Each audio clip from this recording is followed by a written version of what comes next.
I 40 female have 3 kids. Maggie 14 female, Levi 12 male, and Charlie 10 male. Not their real names.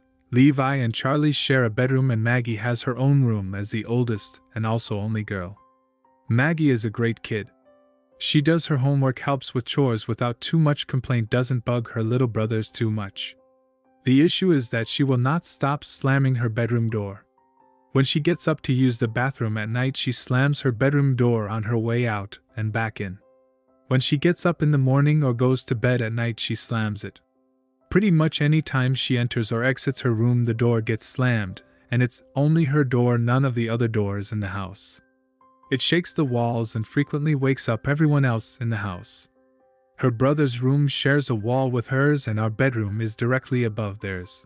We've talked to her about it and asked her very politely to please be more mindful about it because it is disturbing the rest of us, but it's in one ear and out the other. We tried being more forceful about it, saying that if she continues to slam her door there will start to be consequences. Still nothing changes. It all came to a head the other night when she got up to use the bathroom and all 4 of us were woken up by the slamming.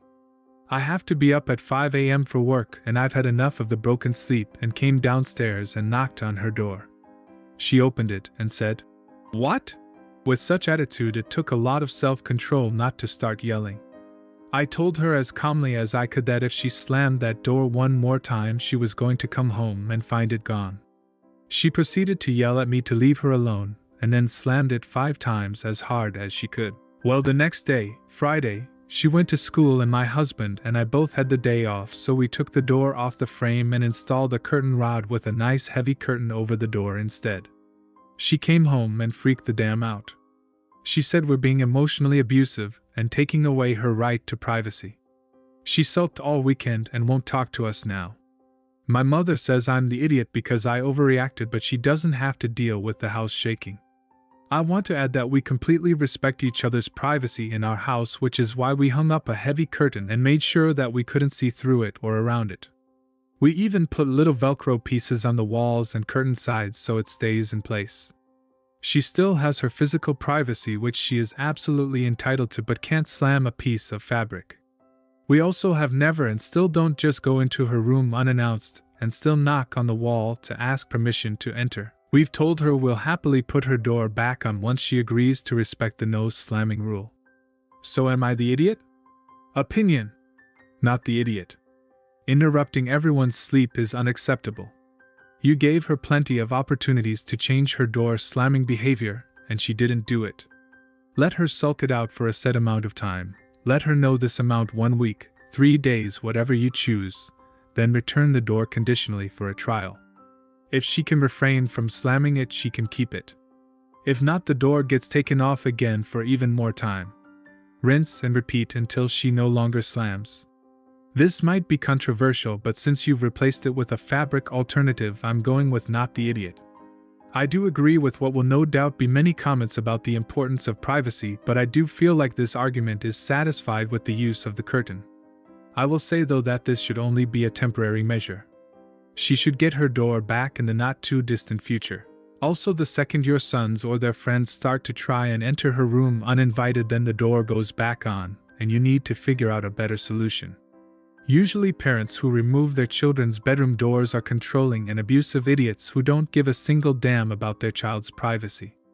But right here, your daughter repeatedly slammed the door to her bedroom after you both politely and sternly told her not to do so multiple times. Taking away her door seems like a fitting punishment in this case. Not the idiot. I love my wife very much. She is a smart and capable woman who leaves me on the dust in most categories. My wife cannot cook at all. She burned water once. She was boiling water for rice and it had oil in it. She got distracted and the water boiled off.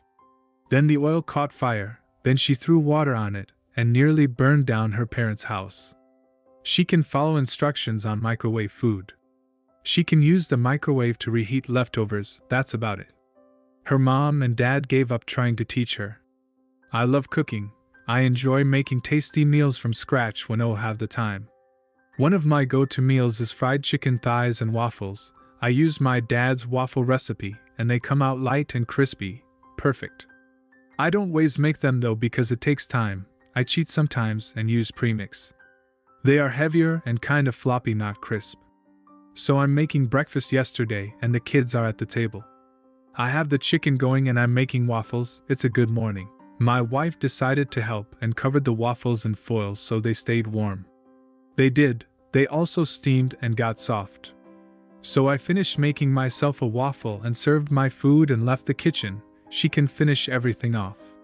She does this constantly. I will be making steaks and I'm resting them and she throws them back on the grill to keep warm. I'll have the chicken fully cooked and tender, and she will turn up the heat and dry it out just to make sure, I am sure. She came up to me yesterday for the 50th time and asked why I always walk away when she tries to help. I explained for the 50th time that I enjoy making good food and that her help is almost universally detrimental to the meal I'm trying to make. She thinks I'm an asshole for caring so much about how food feels and tastes. I think she can do whatever she wants on the days that it is her turn to cook. Am I the idiot? Opinion. Not the idiot. And let's be clear, she's absolutely not trying to help, she's just interfering. If she actually legitimately wanted to be of help, then she would come into the kitchen when you're cooking and say, "How can I help?" and listen to your responses and follow through. But she doesn't want to be helpful, she wants to control some aspect of what you're doing. So she interferes with your process every single time. Even if it literally means making the food significantly less tasty, and then she defends herself with the ridiculous argument that you shouldn't care how food tastes. Which is about as illogical as it gets. You are not the idiot, and you have addressed this about as kindly and thoughtfully as possible. Because a lot of us would have gotten downright rude by now at what is at best her constant disruption and could arguably be deemed conscious sabotage on her part of your kitchen efforts. Gently, I would suggest that your wife needs therapy to figure out why she can't just ask you how she can be helpful, but rather needs to actively interfere anytime you try to cook. Is she jealous that you are a better cook? Does she just have control issues in general? Because something is going on here, and in all of it, you are not the idiot. Not the idiot. I say this as someone whose partner once said, "The easiest way to turn a good steak into a piece of leather is to ask you to cook it." Some people need a lot of time and practice to learn how to cook even simple things, and still they have a hard time. They can do it. It's not a case of weaponized incompetence, it's just hard. Your wife should be more accepting of the fact that you have your own way of cooking, and to you her way is not different, it is wrong. If she's the type of person who can accept criticism, then she should be able to accept this. If not, you got other problems. Not the idiot, and the questions that you need to ask her is, why is she intentionally sabotaging your hard work cooking? Because you've told her to stop and that it doesn't help. A true loving partner would say sorry and stop. My guess is she is jealous of the attention you get from the kids or people you are cooking for. Her weak excuse of nobody cares how it tastes is a load of bullshit. She's being borderline abusive and needs therapy to find out why she's so determined to undermine and disrespect you. My husband, male 32 and I, female 24, just got married 3 weeks ago, and we are currently celebrating our honeymoon. The plan was to travel for 2 months for different countries of Europe, Asia, and Africa. We currently are in Spain, and we are supposed to take a plane to Morocco in 2 days. However, my husband wants to cut the trip short and go back to our home now. The thing is, his brother is in a horrible situation. His wife and daughter had a car crash, and they're on the hospital. The kid is fine, but his wife has to be a little longer in the hospital, that's all I know. I told my husband that I understand he wants to support his brother, but that he's not a doctor, so he can't do anything to help really. And his brother's wife is fine, she probably only has a broken leg or something, and that's why she needs some more days in the hospital. I told him to just call his brother and ask to talk with his wife so he can send her his best wishes, and that's all that he can do, honestly. His parents and his in-laws are helping with the kids, so there's really nothing they need help in. I told him our honeymoon was important because it's a time for ourselves to enjoy and spend together. He wasn't having any of it. He called me selfish, and then he kicked me out of our bedroom. I had to ask for a new one until he decided to let me in again. He told me that he's leaving tomorrow because he needs to be supportive of his brother, and told me I can continue the trip by myself. But that's not the point of his honeymoon at all. I told him so, and he said that if he would have known how bitchy I was, he would have never dated me. Am I really wrong here? Opinion. Doesn't matter how well your in-laws are doing. The only important thing here is that your husband doesn't feel right staying away from his family in this time of need. Your husband is not having fun with you right now. He is not enjoying your company because his mind is elsewhere, and he is worried for his brother. Yes, it's 100% wrong of you to ask him to disregard his own feeling just so he can keep you company for your own little sake. Yes, the idiot. Why is everyone ignoring the fact that the husband is refusing to give her any info other than, "They're fine, but sister-in-law has to stay in the hospital"? Her husband is refusing to share important information. I can't imagine a reason for not giving your wife a proper update on injured family. I'm more concerned with his behavior than OP's. OP think real hard about staying with someone who refuses to share information that would absolutely typically be shared with a spouse.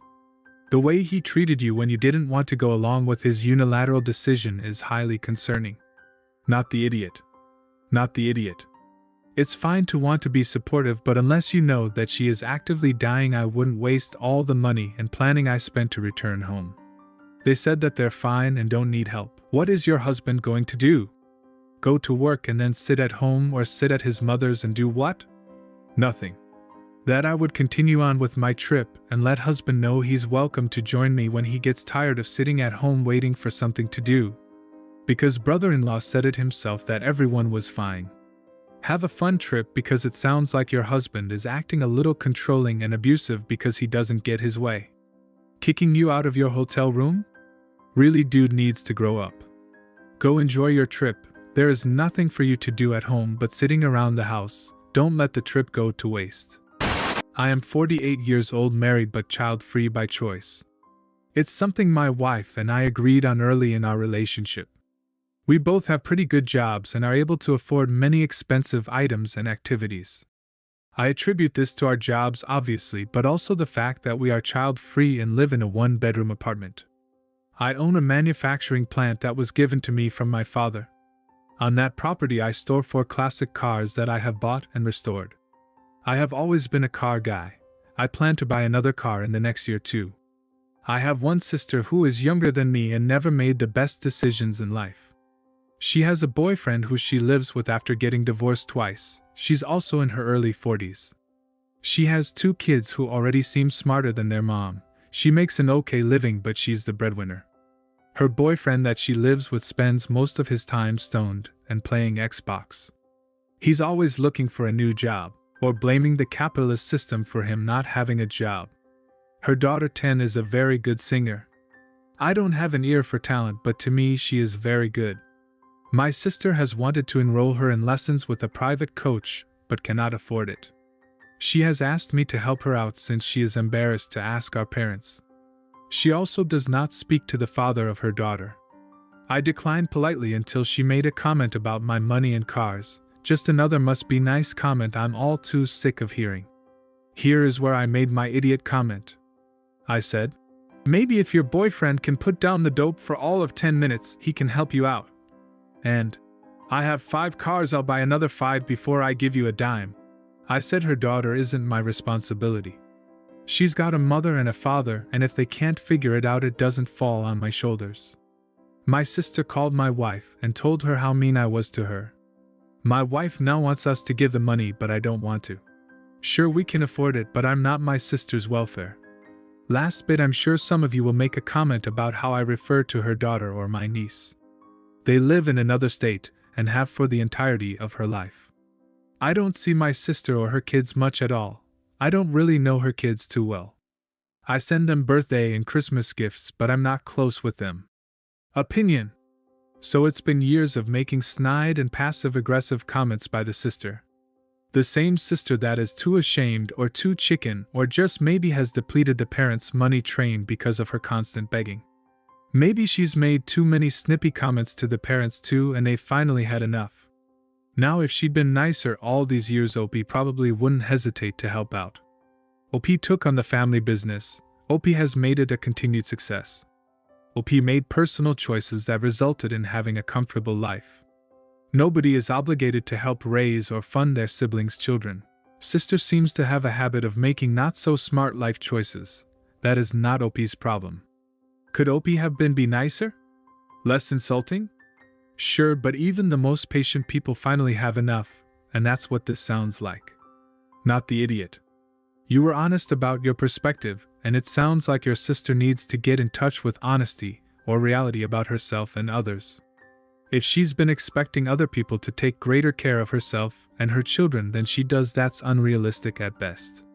The articulation may have been frank, but it sounds like she needed, and Opie needed to have a vivid picture painted. I say not the idiot. Not the idiot, and once you get started giving her money, it might suddenly become an entitlement. She can swallow her pride and go to her parents, or else kick out the useless boyfriend and make some decisions with her life. It's unfair to come to you expecting you to share what you have worked hard for, and then making claims behind your back. Don't let her emotionally manipulate you into submission.